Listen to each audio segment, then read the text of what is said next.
No, it was over 300. They Yeah. said 350 about noon on Thursday. So, and there was a girl that come into my shop, and she said that people had still been buying tickets at the last minute. But Cool. usually they sell out and people get turned away, but I guess not this year. Yeah, the weather put a little bit of Right. dampening on it. No pun intended, right? Maybe a pun intended. But yeah, it was a fun event. We hit almost all but one joint last night. What one did you not do? We didn't make it down to 5 Point Cafe down by the railroad tracks because the line was out the door. We made it about halfway. Well, I love their food. I'm bummed they don't do breakfast anymore Yeah.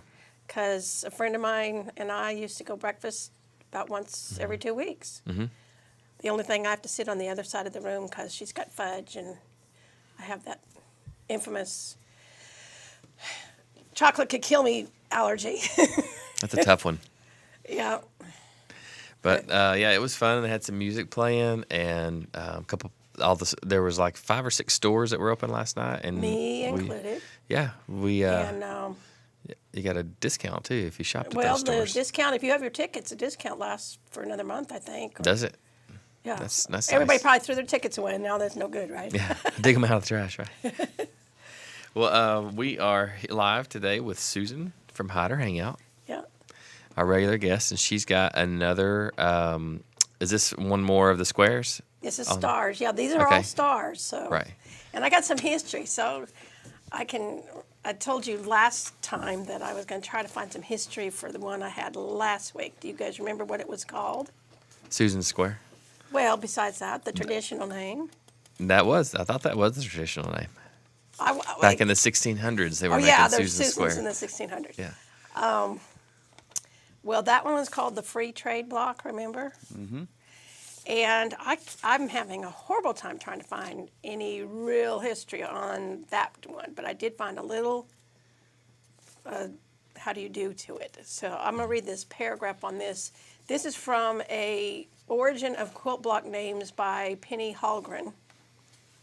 And I'm going to skip down here, and it says, even naming the quilt block stirred controversy.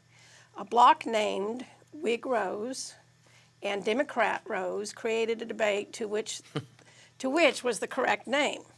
A debate not settled maybe even today, so that's an interesting, and it's a beautiful block too. Politics and quilts continue to intertwine with one block named The Little Giant, being named after Stephen A. Douglas from the Civil War era. And then this is the only thing they say. They say the free trade block, which has relevance today. So I guess it had to do with free trade and the controversy with the free trade. So that's the history on the block we did last time. I got all kinds of neat stuff on the history. So you're bringing controversy in here again. Why not? Yeah. The block that we're doing today is called Clay's Choice. And depending on the colors you do, they look a little bit different. So here's the pattern, and here's the one we did in these colors.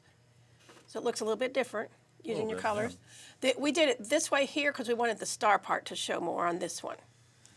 And then I'll read the history, and then I'll show this other alternative thing later when we get to a close-up. But Clay's Choice, a lovely quilt block known by many names, honored Henry Clay, and he was 1777 to 1852, a longtime politician who dominated American politics at the state and national level for over 30 years. Clay's political accomplishments and rivalries, particularly with John C. Calhoun, as well as his multiple attempts to be elected president, made him a well-known public figure during the turbulent times prior to the Civil War. Urged by many to moderate his strong stance against slavery, he proclaimed, "I'd rather be right than to be president." So that's interesting. Clay's morality is honored in this quilt block that bears his name.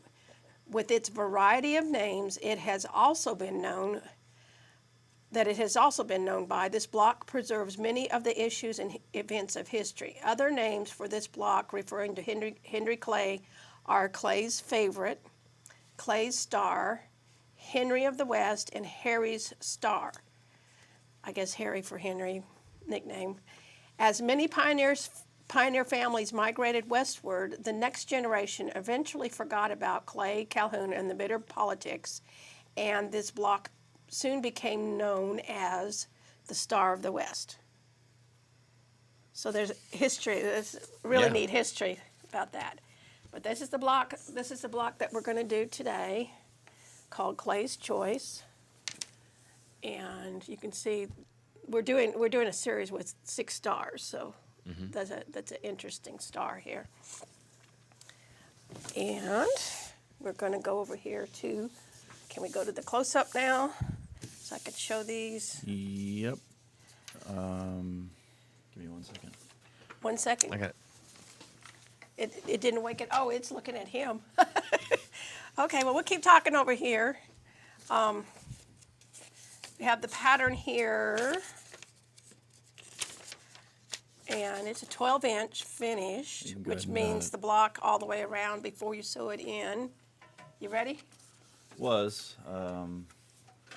Stand by. Oh, battery problems.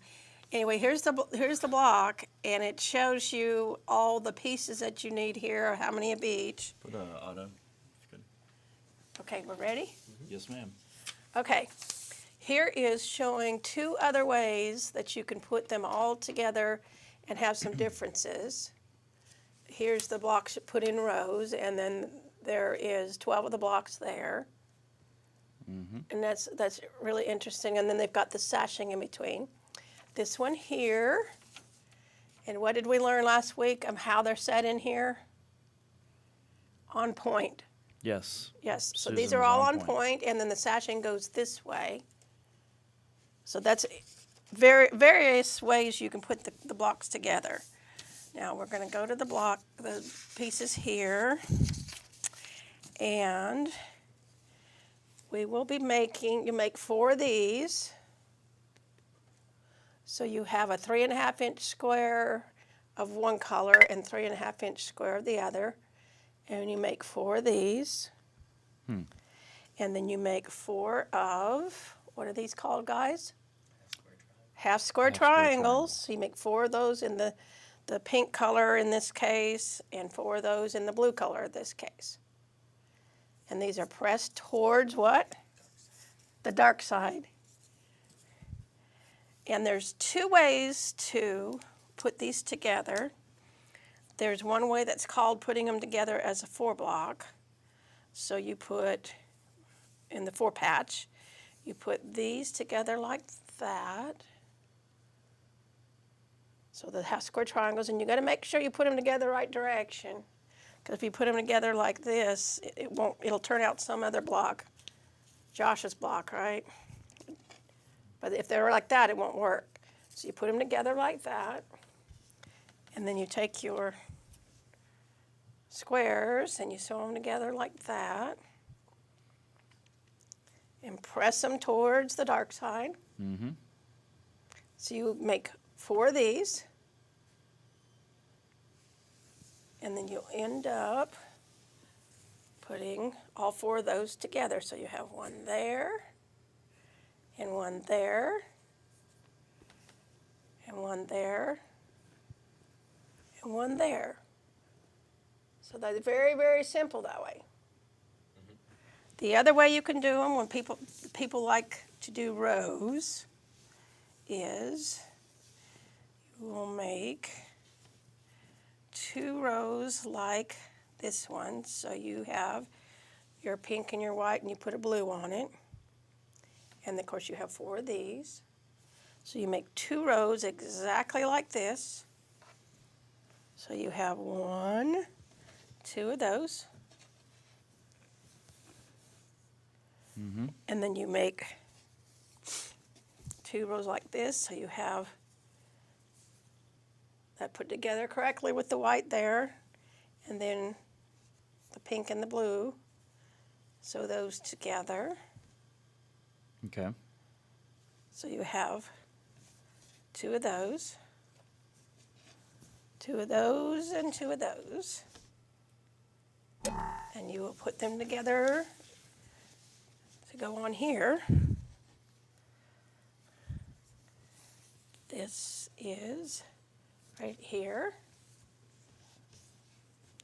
then you flip this one right there, sew those together, and this is in the center. This one is what they call a pinwheel, obvious reason. And then you sew this one there, and this one here, and you've got your block. Wow, that's pretty cool. So you can put it together two different ways. If you're a person that likes blocks, you can do the 4-patch method. If you're one that likes rows, you do the row method. What's your preference? I tend to like the rows because what I do is what they call chain piecing. And when you get on, go over here. Jay. Hi. When you go on the sewing machine, you have these blocks and you just sew and you leave it there. She showed us that when we did the video with Susan Quilts with Friends. You leave it there and you just put this back and it keeps sewing and you keep sewing and you have all this joined together. You just take it up to the sewing machine, to the ironing board, clip it apart, and then press it and then come back and make more rows. So I tend to like mine that way. Makes sense. Yep. Cool. Any questions on this? You guys are going to be able to do this whole quilt in however many weeks we take to do this. The only question that I had as far as the when you're putting the blocks together, because you've showed us different types of threads before, does it matter, or is there a preference on the type of thread that you use to put those together as opposed to doing the overall like pattern that you do to keep the whole quilt together? As far as the stitch length or whatever? No, the actual, because you brought in some thread before that had. Okay. The traditional thought is if you have cotton fabric, you use cotton thread. Okay. And up until the 60s or so, that was true because the polyester thread and the rayon thread, when it came out, it was very harsh chemicals, and it would tend to cut the cotton and degrade the cotton, and then you'd have rips right where the thread is. And some of you may have a quilt. It'll happen eventually after 100, 150 years. Things start, rotting and getting ruined. But the school of thought now is as long as it's a good quality thread, you can use the cotton-covered polyester or the polyester to sew it together. Traditionalists will fight to they have their own, they want to have their, they've learned, you have to have 100% cotton, and it does lay a little bit different. It gives a little bit more. The cotton thread does give a little bit more.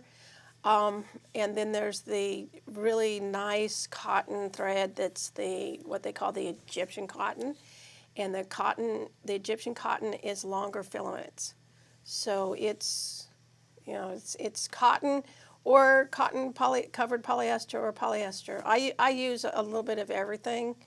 And a lot of the quilters that do the sandwiching, they were 100% cotton, nothing else. But they've come out with some really good threads that are polyester that, like, for instance, glow in the dark. And they want to use it on their quilt so it glows in the dark and they can see. I have one friend that did a really neat one that has Halloween-y things, ghosts, and he stitched in those shapes. But I don't know if that answered your question. Yes, because you had shown us the thicker, like, kind of dazzle kind of. The threads. razzle dazzle. Yeah, so I didn't know, like, if for being how precise that you need to be with these. Yes, you types do. of That would blocks. be more size-wise. Right. So you want to use probably a 50 weight, and you can use 40 weight, but if you're being more precise, which you do need to do when you're piecing the quilts, 40 sometimes takes up a little bit more in the seam. However, that said, if you use 40 weight the whole quilt and you have the same seam allowance, it'll be okay that way. Okay. Cool. That was my question. So, Josh, Nope, you have a Josh. question? No, I'm good. Josh is ready to start his. So. Well, we're going to have to do cutting before y'all can do the, cutting out your blocks. Unless you just get a kit and just sew it together and have somebody else do the cutting, which me, I like to cut. And there's people come in, oh, I hate the cutting part. I said, well, you can pay me because I'll do it. Yeah, that's true. No questions, Josh? I'm good. No, I'm Yep. good today. And I like it. what I like is the fact that you can play with colors and just make it completely. I mean, don't those two look completely different? Yeah. Because of how the colors are. Because they put the lighter color on the different Yes. spot. Yeah. So the colors make it look different. That's right. Yep. Well, cool. Well, any preview for Monday? I don't know yet because y'all are going away for Mother's Day, so I'm going to try to get the girl that was scheduled for next Friday to come either Monday or Wednesday. Okay. But however, if she doesn't come and the poor spinning wheel Rapunzel's friend doesn't get here, we'll do another one of these stars Okay. Okay. on Monday. Sounds good. All right. Yeah. Well, we will take a quick break, and when we come back, we have Miss Toni Miles in the studio for her segment of Hidden Gems of the Ocoee region. Stick with us. We'll be right back. Quilts and the art of quilting have been enjoyed for generations. Hyderhangout, Quilt Fabric and More in downtown Cleveland is all things quilts and much more. Hyderhangout stocks a vast selection of beautiful fabrics from upholstery to evening wear and will special order hard-to-find items. Find all the accessories to make any project fun and easy. Hyderhangout offers expert instruction with classes for the beginner and the advanced. Ready to show your style? Get to Hyderhangout Quilt Fabric and More, 219 First Street Northeast, downtown Cleveland.